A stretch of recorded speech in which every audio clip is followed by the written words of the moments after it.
स्वागत है मित्रों, डॉक्टर टी श्री लक्ष्मी द्वारा संचालित यूट्यूब चैनल भारतीय उपन्यासों में नारी। दिन ब दिन समाज को आगे चलाने में नारी का योगदान पुरुष के बराबर है। वह स्वयं समाज में गौरव अर्जित कर रही है और सम्मान भी पा रही है। वह पुरुष की सहकर्मी बनकर उसके बोझ और दायित्वों को आपस में बांट रही है।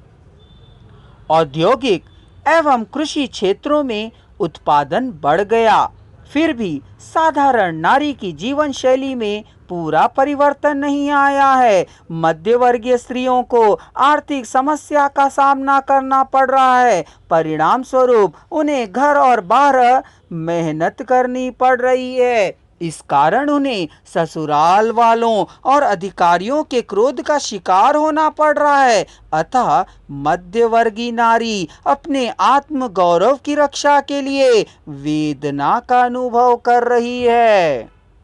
अगर किसी नारी का पति उसे दासी बनाकर सताता है तो वह अदालत की शरण ले रही है, वह ससुराल वालों का विरोध कर रही है। आज की शिक्षित नारी पश्चिमी सभ्यता से प्रभावित होकर साहसी बन रही है। वह स्वतंत्र जीवन बिताने के लिए नौकरी कर रही है। आज अधिक परिवारों में नौकरी पेशा नारी का ही आधिपत्य देखा जा रहा है। वह अपने पति के समान कमा रही है, इसलिए आज की शिक्षित नारी अपने पति पर आधारित नहीं है। स्वातंत्र्य काल की नारी उच्चतम प्रशासकीय पदों पर सुशोभित हो रही है। श्रीमती विजयलक्ष्मी पंडित, हंसा मेहता, अमृत कौर, इंदिरा गांधी, रेणुका, दुर्गाबाई जैसी विदुषी महिलाओं ने भारत के संविधान में अपनी विद्वता का प्रदर्शन किया था।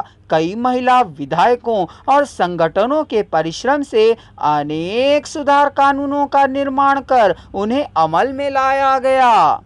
स्त्रियों में परिवर्तन और विकास के लिए कई अधिनियम जारी किए गए। सन 1978 में नर नारी के विवाह की उम्र के विषय में बाल विवाह को रोकने का अधिनियम संशोधित किया गया है। इस अधिनियम में पुरुषों की उम्र 21 वर्ष और युवतियों की उम्र 18 वर्ष उल्लेखित है। गाँव में निम्न जातियों में अब भी बाल विवाह प्रचार में है। प्रधानता राजस्थान में इस अधिनियम का पालन नहीं किया जा रहा है। समाचार पत्रों और दूरदर्शन के द्वारा सारे प्रांतों का समाचार देखने, सुनने और पढ़ने को मिल रहा है। प्रत्येक नारी को रेडियो के द्वारा समाचार जानने का मौका मिल रहा है। आधुनिक काल में अधिकतर पढ़ी लिखी स्त्रियां आवश्यकता पड़ने पर नौकरी करके अपने परिवार को आर्थिक दृष्टि से चिंता मुक्त करने लगीं। कुछ स्त्रियां आवश्यकता ना पड़ने पर भी शौक से नौकरी करने लगीं। कुछ अविवाहित स्त्रियां अपने परिवार की जिम्मेदारियों को अपने कंधों पर उठाकर अविवाहित ही रहने लगीं। कुछ स्त्रियां ससुराल में कदम रखने के पश्चात परिस्थितियों के अनुसार नौकरी करने लगीं। कुछ स्त्रियां अकेली रहकर नौकरी करके आर्थिक स्वतंत्रता का स्वाद ले रही हैं। मध्यवर्गीय स्त्रियां आर्थिक रूप से पिछड़ी पड़ी हुई हैं।